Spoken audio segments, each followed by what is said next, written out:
Bonjour à vous tous. Donc voilà, on se retrouve dans mon garage. Ici, il fait relativement froid, donc pour démarrer le trauma, c'est impeccable. Donc on l'a devant nous, on a le corps de chauffe. Ici, on va se trouver avec la fameuse carte électronique donc, qui a été réparée.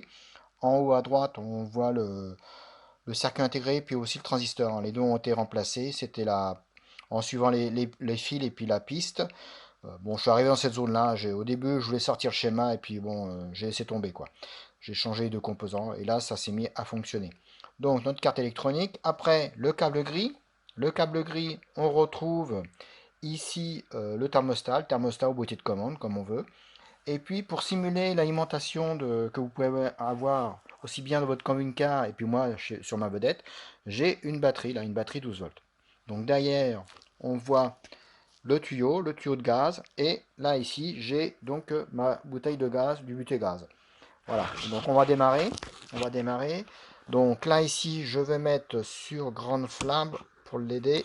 Hop, on va mieux voir. Et là je pousse. Donc là j'ai mis un bon 20, hein. Donc on va voir. Toc. Voilà, on l'entend là. Je sais pas si vous l'entendez vous, mais on l'entend, il démarre. Il tourne tout main.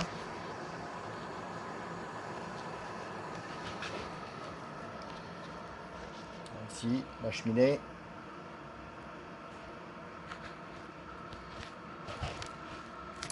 Voilà. Voyez. Alors je sais pas si vous l'avez entendu, hein. On a entendu l'électrovanne du gaz là, qui s'est enclenché, et tout de suite derrière le piezo. Le piezo qui s'est mis qui a fait ses étincelles. Donc là on entend un peu un grondement, pas un grondement sourd, mais enfin on entend un ronronnement. Et là ici, bon bah là je sens bien l'évacuation des gaz, la chaleur d'évacuation des gaz. Et puis ici, j'ai bien la chaleur qui sort là. Alors, en parlant de ça, je pense à un truc. Ici, vous avez sur la gauche là, c'est les fils qui sont reliés au thermocouple, hein. Donc au départ c'est là que j'ai testé pour voir si j'avais une tension quand la flamme se arrivait. Voilà, donc ça c'est bon, ça fonctionne bien, hein. Alors on va voir, on va vérifier, tiens, on va remettre en... On va baisser un petit peu comme si on était arrivé à la température, donc là à peu près 15, ça devrait s'arrêter. Voilà, ça s'est arrêté. Donc là ça s'est bien arrêté. Je tourne un petit peu, je remets en route. Normalement il devrait redémarrer. Il devrait redémarrer. C'est quand tu veux.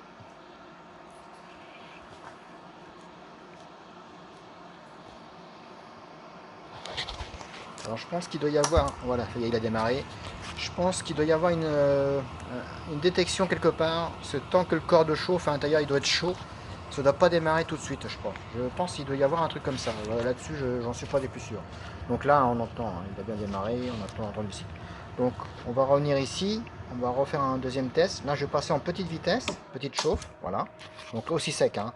On entend d'une part l'électrovanne qui passe sur un débit plus faible. Et tout de suite, là, il chauffe beaucoup moins fort, hein. Ouais. Donc là. Et toujours l'évacuation, ça commence à sentir un peu dans le garage. Je vais arrêter. On commence à sentir les fumées. Voilà. Donc autrement, le système fonctionne bien, hein. Ah, je voulais vous montrer aussi un petit truc à la fin pour ceux qui avaient des petites difficultés suite à une inversion de la polarité.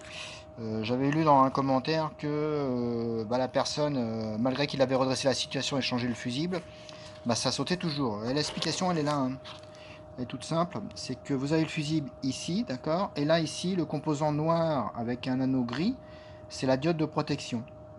Et parfois, la diode, bah, le fusible crame et la diode aussi. Et si la diode crame, il y a des fois qu'elle se met en court-circuit. Donc c'est comme s'il y avait directement un court-circuit au bord. Même si vous redressez la situation, ça sautera toujours le fusible, hein. Voilà. Sur la première génération, je vais vous montrer le fameux transistor qui sert. Alors normalement sur ce truc-là, ça doit être celui-ci. Ça doit être ce transistor-là qui commande le transistor de moyenne puissance pour le ventilo, hein. Voilà. Donc sur l'autre version, c'est celui-là que j'avais changé. Voilà. Bon bah écoutez, maintenant si vous avez un trauma qui est en panne, je vous souhaite bon courage pour essayer de le réparer. Allez, au revoir.